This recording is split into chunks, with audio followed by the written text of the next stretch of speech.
Welcome to Beyond Marketing, the podcast. I'm Maira Genovese. I'm the founder and CEO of MG Power, Global Integrated Market Agency.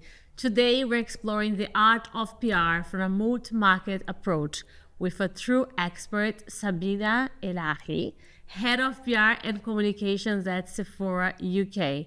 From navigating cultural nuance to building strong global partnerships, Sabina has helped shape brands' narrative that resonate across markets. We will unpack today how PR is evolving and what it takes to build a truly global brand. So, Sabina, thank you so much for being here and welcome to the Beyond Marketing, the podcast. Thanks so much. What a great way to spend my Friday. Yes, it's good. So, thank you so much. And I've been kind of like trying to have this podcast with a team from Sephora. So I'm very happy that you accept our invitation. And before we start our conversation, it would be great if you can tell a little bit about you to our audience. Yeah. What are you doing at Sephora? What's the background? How are you starting to the world of PR? That would be amazing. Yeah, my gosh, where do I start? As you can tell by my accent, I am American. And what's been interesting about my journey with Sephora UK specifically is that, we've only entered the market about 2.5 years ago now. And, for me as a consumer and as a person who's followed the brand for so long, it was an interesting opportunity to jump on, when they decided to expand into the UK market. And so I felt like it was an opportunity for me to use my knowledge from, being a consumer in the U.S. and having grown up with it, and really kind of use that to inform some of the ways that we elevate the brand here in market. And I think a lot of people kept asking, gosh, how is it that Sephora hadn't been in the U.K.? And I think this was the perfect time for us to come back into market, which was great. And the response has been amazing. So all that to say is it's been great to kind of take that lens of my own personal experience with Sephora, having that a bit of that American background as well, and knowing, the scale of what Sephora has been in the US and applying that to the UK, but also knowing that there's some nuances in the UK market, and especially because we've been so focused on the regional expansion of how Sephora can best service the people here in the UK and the beauty lovers here. I think it's been such a remarkable experience. But I mean, to go back into my my trajectory, I've been working in beauty PR for about 15 years now.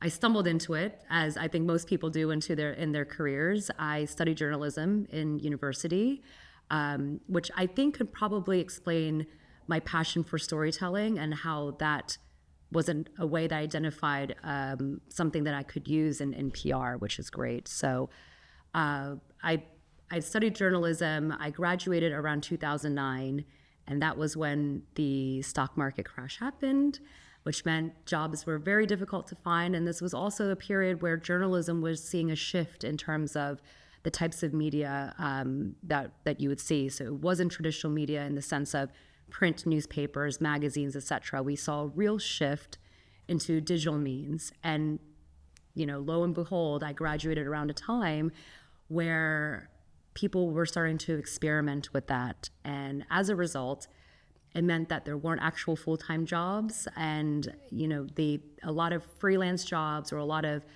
pay-to-play type of jobs in terms of writing. And it was unfortunately poorly paid, if paid at all. So I had to really think about what could I do in knowing that my passion was in storytelling and writing, and what were some other areas that I could really apply that skill. And through my internships, I worked in magazines, and I saw that a lot of the work that was done with people at the magazines was connecting with PRs and the PRs that worked at these brands to call in, whether I worked in the fashion department at Marie Claire as my first internship, and they were connecting with brands to call in samples, to also understand some of the storytelling behind the collections that they had. And that was where I thought, that's where maybe there's some of that translatable skills. And I tested out working in PR, and I found that I really liked it. And the initial approach was wanting to work more in fashion. And beauty was not really in my radar, despite being a big fan of beauty. And somehow, if I think back, I think it was really a mixture of stroke of luck, where I ended up working at an agency that looked after beauty brands, but they were fashion houses with beauty licenses. So my first real role in beauty PR was working at an agency that looked after Procter & Gamble Prestige, which no longer exists now. I think they sold off all of their licenses, and looked after the fragrances for Dolce & Gabbana, for Gucci Beauty, etc. So that was where it was almost like, you know, what I wanted to do essentially was an evolution of something that kind of carved out into what started my career in beauty PR. Amazing. And then, like, this is all in America, right? This was all in the US. In the US. When did you move to UK? I moved to the UK in 2016, so coming up on 9 years now in the UK. And London was always a city that I had loved. I first came to London when I was very young, my mother will say. That was my first, I think I was 18 months, but certainly don't remember that experience. Yes. But it was, I think it was in 2003 when I came here when I was in high school. And I've always been attracted to big city energy. And New York was my original love. I initially had always said New York is going to be the place that I'm going to end up, which I did end up for the first part of my career. I spent 8 years in New York City before I moved to London. But it was actually when I studied abroad during university in London that made me realize, oh gosh, I need to find a way back to London at some point. I don't know when that will be. I don't know how that will happen, but it always was a little voice in my head. So ultimately, I figured out a way to move here, which is what brought me here in 2016. And it was supposed to be a 2-3 year stint. And now, as the story goes, became much longer than that. And people keep asking me, are you ever going to move back to the US? And I think we will just have to see what happens. You know, that midday crash when folks fades and cough just isn't cutting it. That's where Magic Mind has been helping me. It is small but powerful daily shot designed to boost focus and reduce stress. What has worked for me is their subscription. Fresh bottles arrive every 4 weeks, always at a discount, and you can pause, skip, or cancel anytime. You can try it by using the code MDreamPower20 to get up to 48% off on your first subscription for the next 10 days. So link is on the description box. And now back to our episode. And tell me, like, because your background is very much PR, right? Mm-hmm. How you started for the story that you're telling, that you went to work in a magazine and then you start working with PR. And I love when you mention about the samples because it's for me so nostalgic because I worked as well before in fashion brands where we used to send the samples to the magazine that we'll have to write what's the story behind the product. And today has changed it so much, but it's very nostalgic when we think about that before there was no social media, and in order to sell a product to be featured in a magazine or to a journalist to talk about, you would have to talk through about the story of the product. So exactly. And you're right. I feel nostalgic for that time as well. It's what they call old school PR, which is very much that deep connection between the journalists and the PRs, which I don't think exists in the level that it used to back in the day. That's where I want to go, It used to be that you just pick up the phone, you can call in favors, you can really shape it to work for you. And it was very relationship driven. And I still think it is relationship driven, but you know, as we know, the industry has changed. Now the landscape has evolved to include this whole ecosystem of influencers and what influence means, which I think has been completely different. And previously it used to be that the journalists and the editors were the tastemakers. They were the purveyors of influence. And now that has expanded and it's kind of everlasting in terms of the number of people who are in this ecosystem now. And I think that's where I'm a bit sad that the relationship piece has kind of been lost now because it's so hard to keep up with the number of people that do drive influence. And it's and very how much. Did you adapt to it? Because like again, like I've used to work in PR in the past as well. So it's unbelievable, like the evolution and the change and the adaptability that not just on the PR, but like marketeers, that you have to kind of understand how social media was changing the landscape, especially when you talk about PR, right? Because you're saying about the relationship between journalists, PR, and the brand was very much more like human, in the sense of, you're saying pick up the phone or meet you for breakfast or lunch, invited to a PR days. I don't even know if it still exists, the PR days, at the time that we'll have the collection in the showroom, and then, bring the journalist. And everyone had to adapt it really quickly. And that at one point, there was, a lot of people saying, oh, PR will die. PR will no longer, be needed, because now we have the social media, we have the influencers. And when you go back to like fashion weeks where, like 10 years ago, we were trying to go to a fashion show, first row, second row was just for, key editors from like magazines like Vogue and Harper's and Now, and then you mentioned a few. And now this has changed. When you go to fashion shows, you have the influencers on the first Sitting row, front row, the second row, and then you see the editors behind the influence. So it's a lot of change that I think everyone and every brand, every agency, and every journalist has to adapt it. How did you follow through all this change to maintain relevant? I mean, I think the biggest shift that I've seen in PR, and I think this was actually something that has become for the better, is a much deeper integrated approach with our marketing counterparts. I think integrated marketing and comms, and I think now people call it marcoms, that's the strengthening of that partnership has actually, I think, drove the advancement of how brands can really enhance their storytelling. So everything that PR does it's not in silo anymore to marketing. And I feel like historically they were almost pitted against each other. And I remember in market, if I ever had to report into someone who was a marketing director or a CMO, they quite often would challenge me to say, well, what's the conversion? Where is I need to understand how the actual sales were transmitted from this PR activation. And now I think there is a much deeper understanding from those marketeers that, PR drives influence, it drives awareness, and that's the part of the marketing funnel that is actually so integral to allow for all of the other more transactional and metrics-led opportunities can come to life. So I think that has been something I've seen that's changed for the better. I definitely see that they are joined up much more. I think from a relationship side with external stakeholders such as influencers and press, I think the biggest change I've seen is how those publishers who have remained intact. I mean, we've seen many magazines fold, unfortunately, which is a shame, or have gone digital first only.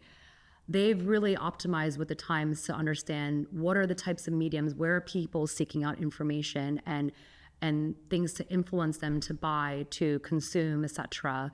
Which is why I think, we see things like podcasts really becoming a part of the verticals that we see media companies starting to invest in, really also looking at what are the types of social activity and social content they can produce.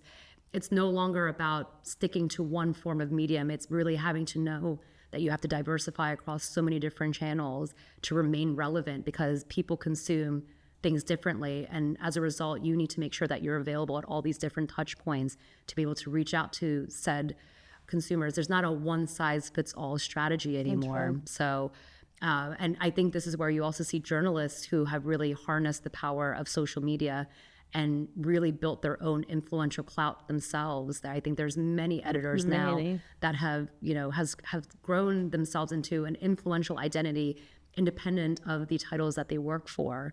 And I think, the magazines and the publications that they work for are also now able to leverage them as personalities, 100%. Who are huge assets to building their own brand as well. But we still see a friction between, the journalists in this case and the influencers, because sometimes I still feel that it depends of what the brand event is going to look like.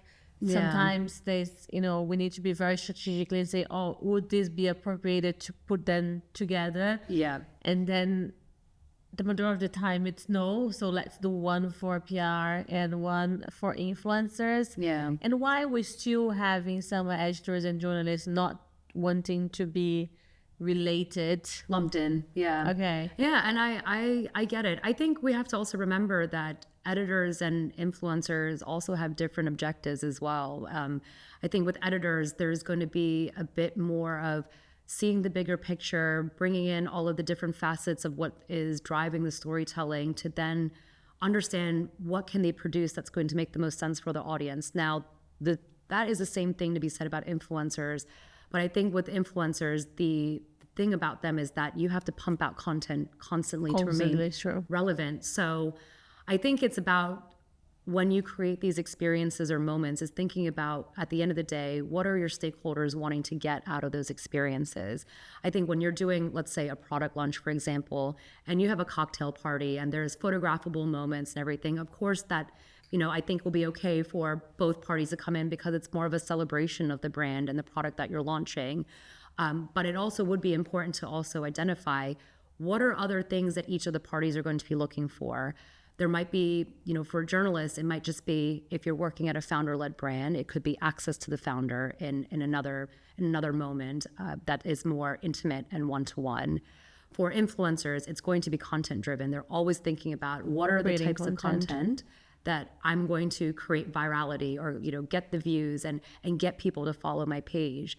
So it's integral to make sure that you are creating these moments. And I think you can still have one standalone event, but then it's just building some bolt-ons to essentially service some of those stakeholders in a way that's going to drive impact for the things that they're going to create for their brand. So, but I certainly have editors who very much want to be a standalone moment, and they want to experience something that really is just for their group. And we do things that are catered to them. And I think it's more around education and 100%. There's still an elevated experience, but it's less emphasis around the experience having to be instantly shareable, constant content factory and things like that. And talking about experience, right? Because like if we go back to Sephora, so Sephora is very well known for creating great experience inside the store, right? For a consumer, but also can be relevant for influencers and also for editors. So how experience at Sephora, so how do you tailor those experience based on the target that you wanted to achieve? Because you have the consumer, but you also have the influencer and the journalist. And then you guys are pioneer on creating so many incredible brand experience that go viral, right? Yeah, so exactly. Tell me more about the importance of brand experience for you guys. I mean, this is where you can really create that humanizing connection between yourselves and the customers. And then also, of course, the people who are your advocates for the brand. Yeah. And in this day and age, people are holding brands accountable to have that humanizing element. It's about the values. It's about the expression. It's about, the way that you show up in the world. And customers really are looking for brands that represent the same values that they have. So, and part of that is, can be expressed in experiences for sure. So I'll just say, in our store, we talk about the in-store experience ad nauseum and how we want to always optimize and bring the best experience for our customers. And that could be through our services offering, which is usually people can come into store and book in a service with one of our retail advisors and do essentially a tutorial or a makeover of some sorts and redeem that for product that the experience in those services. And I think that's at a customer level. And we use that to almost inspire how we bring that into the world of PR. And we're so lucky to have a wealth of amazing artists who work in our store that we often tap into our PR experiences as well. And I think that big thing for us is just that connection between ourselves as the brand, the people who work for us as well, and bringing them to the people that we engage with is super important. So I'm not sure if that answers your question entirely. It's a question. It's just it's like, because brand experience nowadays it's become so important for retailers, especially when you talk about beauty, because beauty is like if you can create that experience inside the store where they can test your product, meet the founder, and all the experience, but it's also drive content, right? Exactly. So And you know, I think for retail in general now, the stores are no longer just a place for you to go shop. It is a space for you to express yourself, to discover things, to be creative. And this is probably why you can see, I think you'll see a lot of big retailers who already have an existing store are probably going through rounds of renovation to improve that experience, to make it much more experiential in that sense, where it's no longer just racks of clothes or, tables of product, but it's really meant to be a way that discovers play and inspiration. And, I think Zara is a great example of that. Zara is that's a good example. I keep seeing the stores are being redone and reimagined, and when you go in, the floor plan is no longer just chock full of different types of product, but it's really mapped out in a way to create a sensorial journey for the customer. So true. And I think that's also very reminiscent in beauty as well. And I think with beauty, the difference with beauty versus fashion is the sense of play and feel and textures, and really bringing that into a retail environment is so important, which is probably why Sephora has been the pioneer of that for a very long time in terms of removing that department store counterculture and really just encouraging people to come in and find ways to discover their next favorite product. And I think it's something that we're starting to see transcend into other retailers, whether it's outside of beauty. And then talk about discoverability. Sephora is known as to discover new brands, because new brands, when they get to Sephora as a first partner, is when the chance of being, discovered by consumer. So what is the strategy behind Sephora when it comes to onboard a new product? Because there's a lot of brands that they started as Sephora, like Biosense being one of them, because we worked a lot with Biosense in the past, and Sephora was the first retailer that Biosense started selling, that they made, in a way, Biosense to be the brand that they are today. And it's the same for Sol de Janeiro, right? Yeah, so exactly. Sephora is a great, first and door for any beauty brand. But how do you guys select the brands that will be onboarding at Sephora, and how do you manage to ensure that new brand will be having a space in the store that they will be discovered by the consumers?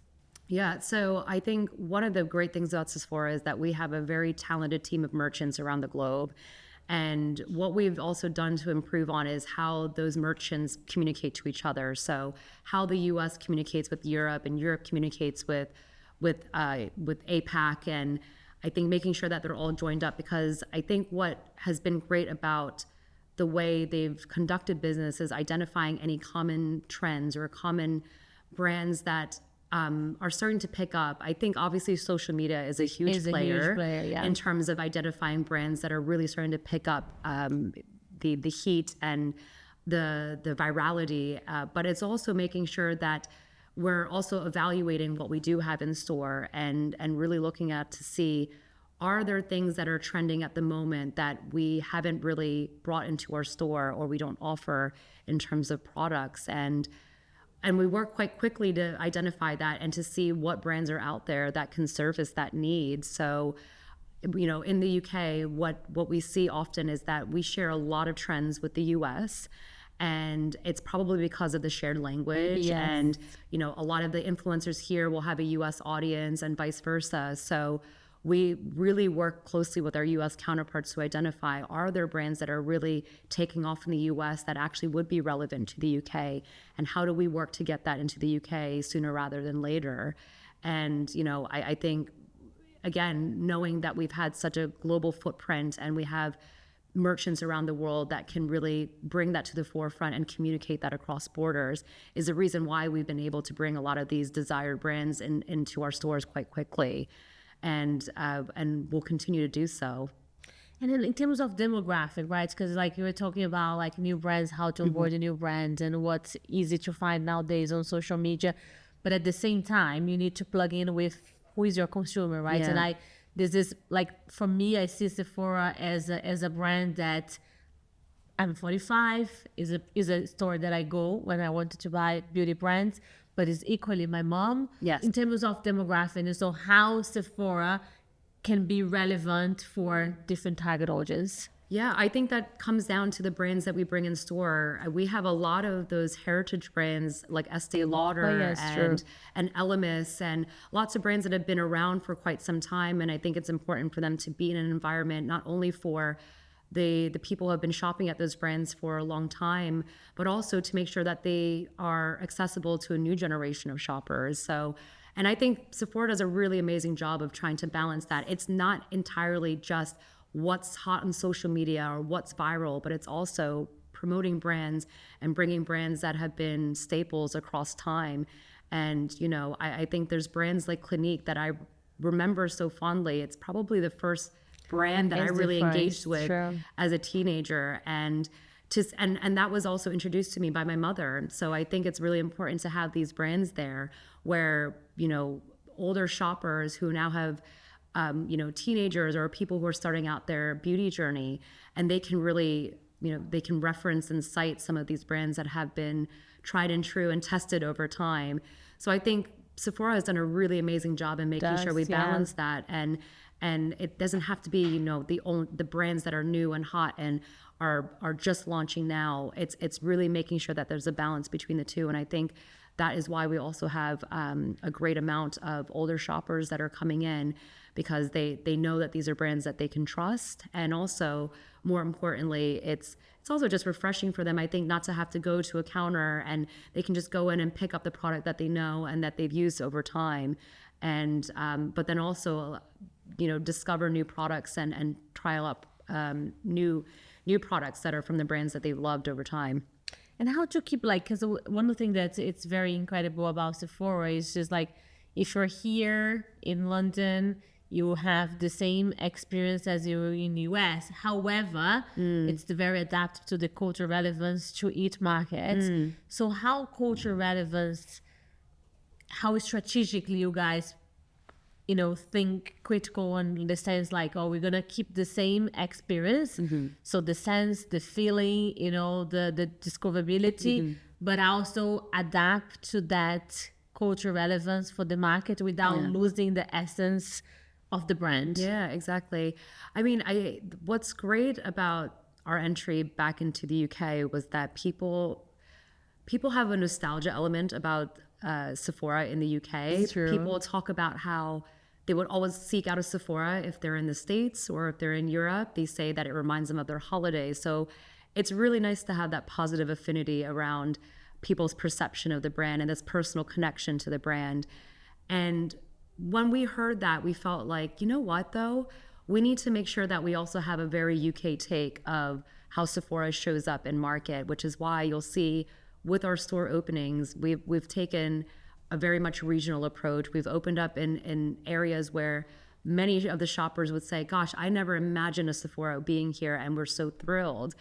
And really making sure when we were opening up in those cities, we were celebrating those cities, not just UK culture, but the local culture. So off the top of my head, thinking about how we opened up in Birmingham last year, we really wanted to celebrate the culture of Birmingham, which is, there's a lot of grit and resilience about that city.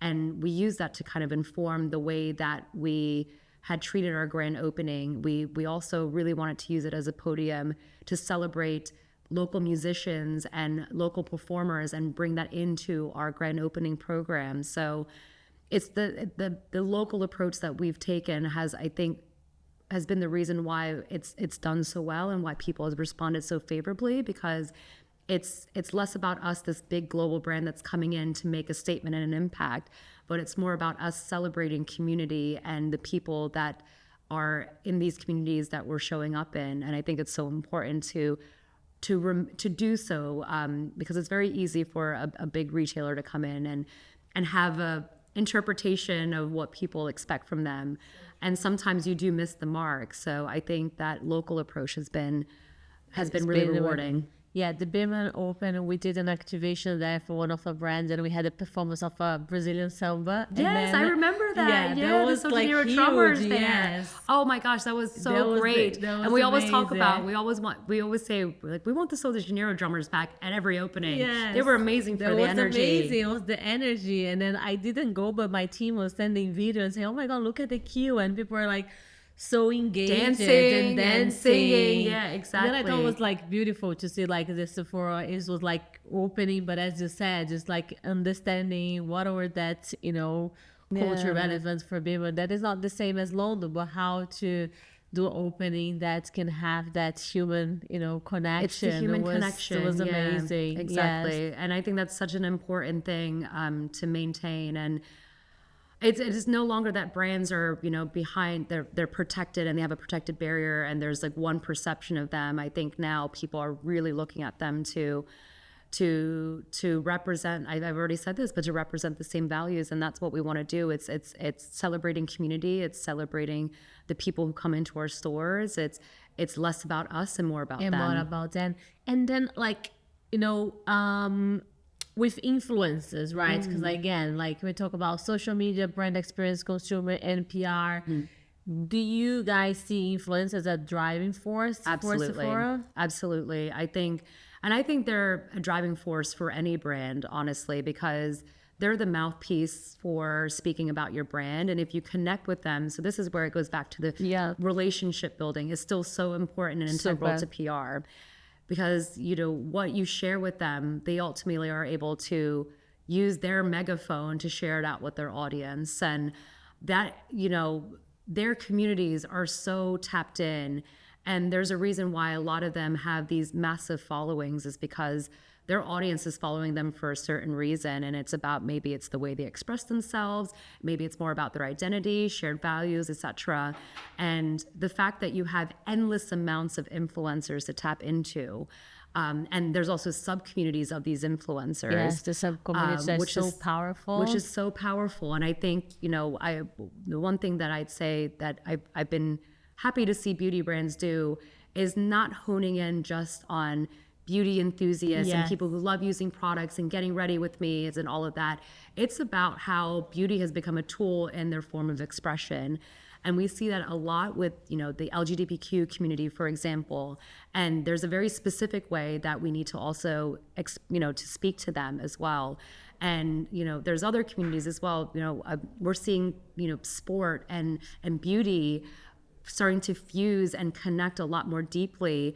And, you know, a lot of female players across, you know, we talk about female footballers at Sephora a lot and about how do we engage with them, because, you know, they're on the field, but they also do enjoy, you know, beauty, skincare, makeup, etc. And how does that get woven into, you know, their experiences? I think it's very much looking at the way beauty is represented with all of these different influencers. And it's not just this one binary approach. And I think it's so important. And that is what actually is powerful about influencers, is that you have so many of these sub-communities. You have different ways to express your message. And then I think people can connect even deeper in that way. And I love what you said, because like 10 years ago when influencer marketing was, you know, becoming very new, brands will engage with influencer that was actually niche to their brand or their product. So if it's a beauty product, we need to engage with beauty influencers. If it's a fashion brand, we need to engage with. But now the beauty, which I agree with you, is just like we not necessarily need to engage with a beauty influencer to promote a product that is a skincare product, because it's just the variety of community that is out there. Because at the end of the day, talking about beauty, the sport, you know, female, when she's on the field, when she's playing football, maybe she's not wearing the makeup, or maybe she's not promoting, you know, what she's putting on her hair, but she has a life. She's a woman out of that. It's so a lifestyle element. It's a lifestyle element. Exactly. And I think start understanding and identify that in the case of beauty, it's beyond just a niche of influencer that talks necessarily just about beauty.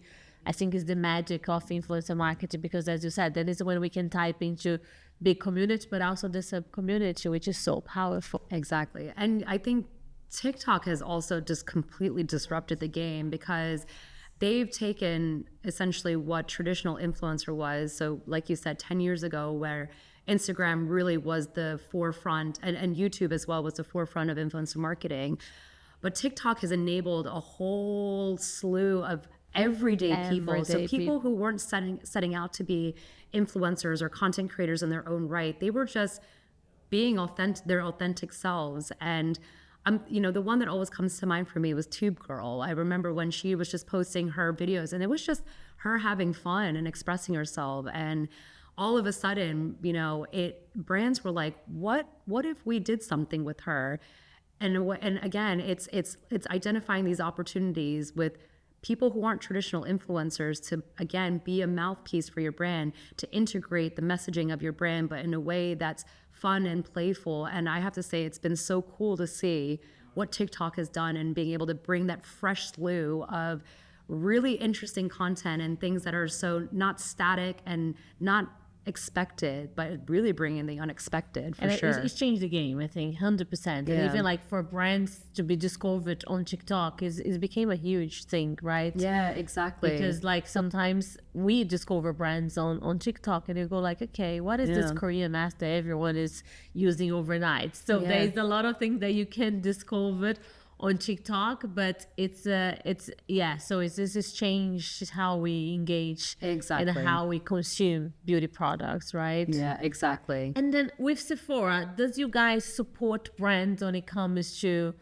tell them strategically, how to, approach Sephora consumers, or do you, I'm not saying like dictate it because that's not the case, but like the relationship between the brand and Sephora, because at the end of the day, it has to be a win-to-win collaboration, right? So how does the relationship with Sephora directly with the brand to support the brand to be at Sephora in a more engaging way, in a more, experience displayed way, and so on and so forth? Yeah, of course. I mean, it's definitely, it's a lot of information sharing, right? We have insights for what interests our customers, and so does the brand. And I think where we can identify gaps or identify areas, I don't want to say gaps, but maybe areas of opportunities where we really try and make that a joint effort on both of our sides. And with Sephora, again, we really treat the store as, I've been saying this, I really want to treat the store as an event space. It's not just about a retail experience, but it's about a place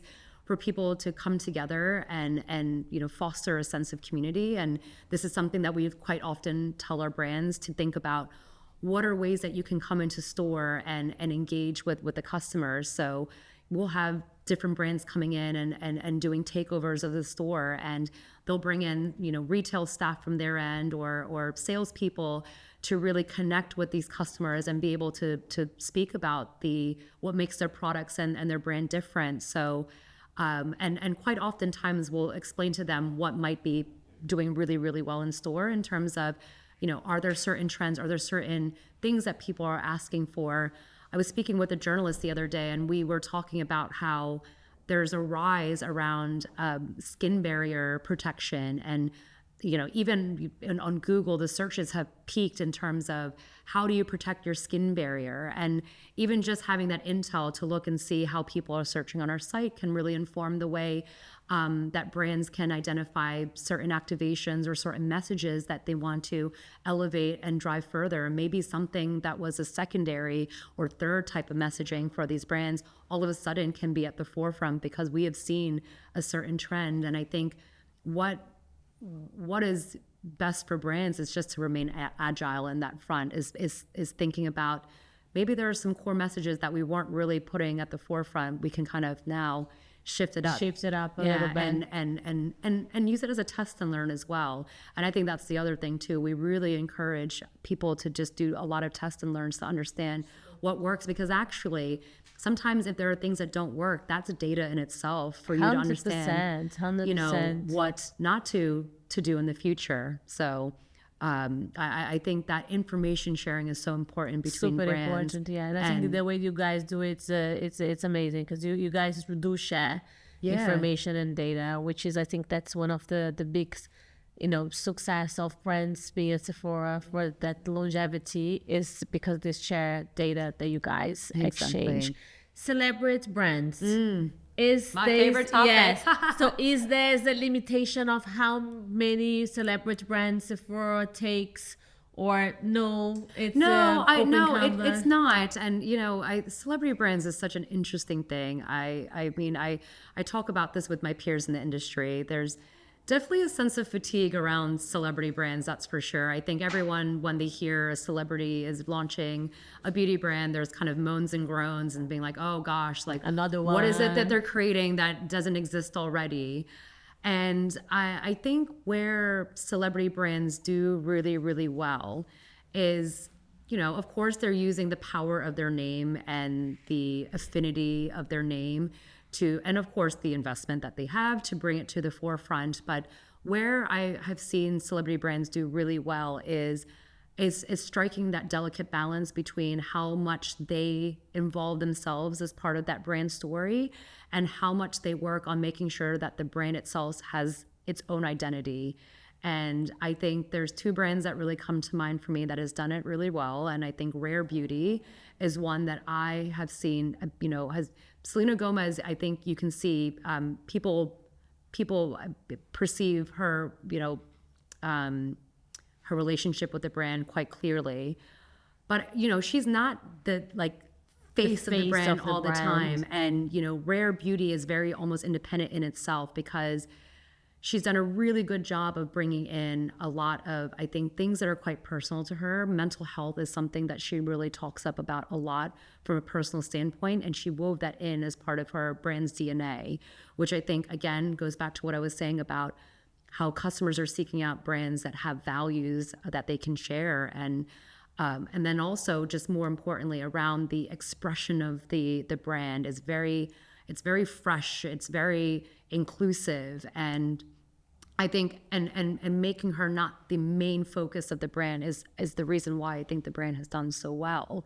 And she's definitely a part of it, and she's definitely involved in the shoots. You'll still see her in their advertising and in their campaigns, but it's not the main focal point. Yes. Exactly. And Road Beauty is another one where Hailey Bieber has definitely woven her identity as part of it, but I think she's also identified other touch points to really fuse in more into the brand's independent DNA. And really, I think what's important is that should one day the celebrities step away from the brand, it's really integral to make sure that the brand can stand alone on its own. And I think those are probably the two brands where I would agree with you. If they were to step away in terms of involvement, I think the brands will do just fine. Which a lot of brands in the past did not able to survive when the celebrities step out. Exactly. Because they didn't have that identity right with the brand. Exactly. I agree with you. I'm a big fan of both brands, and I think not just because they are not in the face, but the way that they create a storytelling around the product, right? The aesthetic of the product and the quality of the product. Yeah. Because you have to have a good quality as well, and I think both brands did really, really well on that sense. I think it's the expression of the brand is quite impressive on both of them, and everything from the packaging to the end-to-end campaign and the visuals and the expression. It's both of them feel very fresh, and it doesn't feel forced either. I think that's the main thing too. Exactly. And I think that's where I struggle with some celebrity brands. It feels forced. We're forcing ourselves to have an identity. We're forcing ourselves to have this manifesto. And a lot of the times it just really falls flat. It's true. And then what's the future of beauty looks like on your field? Wow. Because wellness is a big thing. Wellness, right? yes. Wellness is a big thing, which is tied into beauty, of course. Yeah. It's all related. But where you see the future is going when it comes to wellness, fitness, beauty, all of it is going to intersect for sure. I think we're already seeing a strong intersection with, wellness and inner beauty. And I say inner beauty in the sense of, supplements and, things that you can ingest to promote, how you look on the outside. There's a reason why we see collagen supplements endlessly, or I see lots of supplements around how to get glowing skin, how to have thicker hair, and all of that. That is not going to go away. And I think there's certainly a much more intentional approach from customers and consumers around how you make sure that you're not only addressing what's on the outside, but what's on the inside, because they go hand in hand. And if you're able to nail down a regimen where you have both of that covered, I think that's when people are going to feel like they're going to be the best version of themselves. But it also, I think, with beauty, I think whatever products that are out there that can really champion confidence, I think is also going to be I think that's going to be continued down the path. I think we see a lot of brands that do that talk about confidence and about being the best version of yourself. And I think we're going to continue to see that being a trend, and brands communicating that you can really harness the power of using our products and our brand to drive that sense of confidence in oneself. So I think that's going to remain at the forefront at how these brands communicate with their consumers. Amazing. And before we finish, any news that we can expect coming from Sephora UK that you can tell? Yeah. I think, we have a whole other slew of store openings this year. Many of you may know that our next big store opening will be in Liverpool, which we're super excited about. I think Scouse Beauty has an identity of its own, so we're having a lot of fun interpreting what that could look like.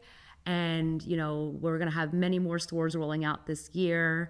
And we've just launched Merit Beauty, which is very exciting. It's a brand, another very popular brand that, that came from the US. And we've just launched this week. And it's done so well. I think the demand for that brand was,